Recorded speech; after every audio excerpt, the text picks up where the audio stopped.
E aí, tudo massa?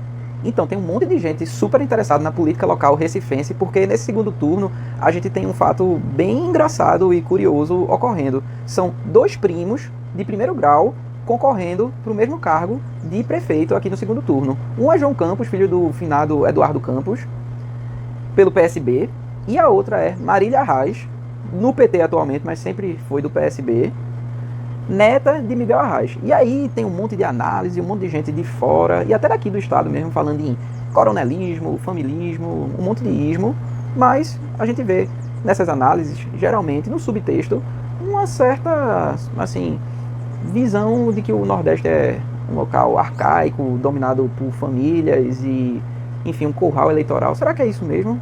O que é que explica essa conjuntura que está ocorrendo aqui? Eu vou tentar explicar isso mais ou menos nesse vídeo, sem reducionismos e com base na literatura acadêmica sobre o tema. Então, para começo de conversa, não é coronelismo. Segundo José Murilo de Carvalho, um dos maiores historiadores e cientistas sociais brasileiros, o coronelismo foi um fenômeno datado, ou seja, com começo, meio e fim. Um fenômeno próprio da Primeira República e que praticamente foi extinto com a Revolução de 30 e a chegada de Getúlio Vargas no poder. Então, o coronelismo, segundo outro cara amplamente citado, o clássico Vitor Nunes Leal, de Coronelismo, Inchado e Voto, um livro que todo mundo deveria ler. O coronelismo, ele era uma relação onde o coronel, a autoridade local, ele contava com o apoio do governador para garantir votos ao governador. E ele ocorria precisamente porque nessa época os coronéis estavam perdendo sua força, ao contrário do que muita gente pensa. Muita gente também está falando em outros termos, como mandonismo ou clientelismo. O que é isso? Tá, muita gente confunde, né? Coronelismo com mandonismo e clientelismo. O clientelismo é uma relação de troca, tá? Muito comum e que ocorre em diversos locais, no Brasil e lá fora. É uma relação de troca direta entre o eleitor e o político. Então, o político vai oferecer algum bem em troca de voto, certo? Sendo que, geralmente, é um bem que pode ser retirado depois. E é muito difícil, às vezes, a gente identificar o clientelismo, porque uma política pública localizada, às vezes, se confunde com o clientelismo, não é mesmo? Então, calçamento de uma rua, bem pertinho das eleições. Bom, ele está fazendo uma coisa super localizada, bem pertinho das eleições, mas será que ele pode tirar isso depois? Então, acaba sendo um tema que causa dúvida. E o mandonismo, esse outro ismo que eu falei, é o velho caciquismo local, né? Figuras locais fortes que mandam, né? Que fazem o que bem entendem. De certa maneira, o clientelismo também mostra um enfraquecimento do mandonismo, porque no mandonismo não existe essa relação de troca. O cara simplesmente manda e faz o que ele bem entende. Então tá, já percebemos que, de acordo com a literatura, o que ocorre aqui em Recife não é nem clientelismo, nem mandonismo, nem muito menos o coronelismo. Tá, será que é familismo? Uma força muito grande das famílias locais e a perpetuação de uma dinastia tomando conta aqui da república, da pequena província de Pernambuco e do Recife? Não, também não chega a ser familismo. E eu explico por quê. Se você pegar a literatura sobre familismo, é uma coisa muito mais grave que isso. São gerações e gerações, por exemplo, de presidentes tomando conta de um país. Você vê isso no Uruguai, no Chile, não atualmente, tá?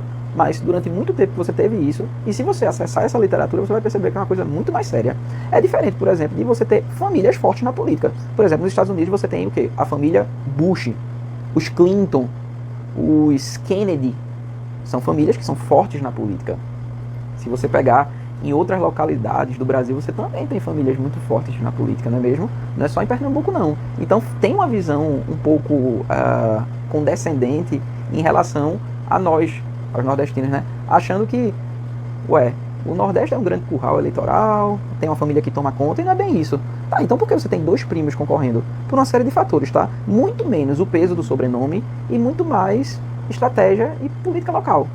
Você teve, nessas eleições, uma série de candidatos que estavam fazendo oposição ao governo do PSB, que está no poder há um certo tempo no Recife, mas que também já foi uma cidade governada, tá?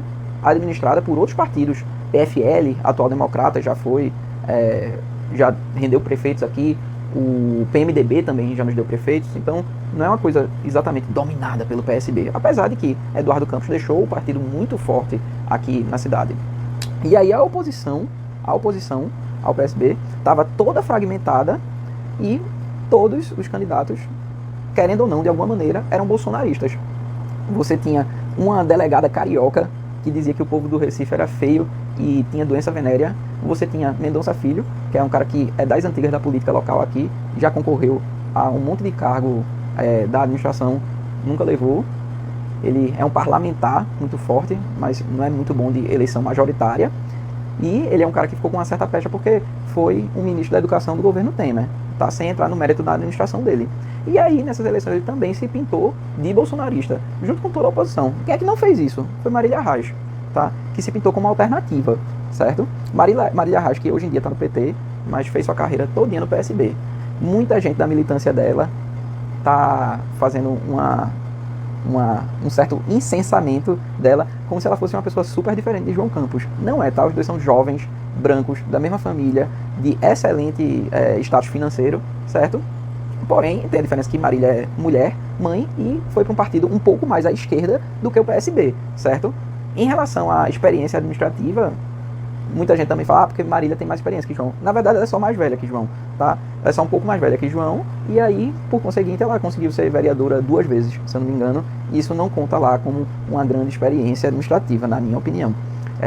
Já João Campos, ele é super jovem, é o namorado de Tabata, né? Funny fact, e é um cara que, ele, no geral, entendo eu, as pessoas do PSB devem ter subestimado a rejeição que ele teria em boa parte da população recifense, porque ele é super jovem, tá? E ele representa mais do mesmo. Foi uma jogada bem arriscada do PSB e provavelmente eles vão perder no segundo turno, já que Marília está indo bem forte com o apoio de, por exemplo, o presidente Lula, tá?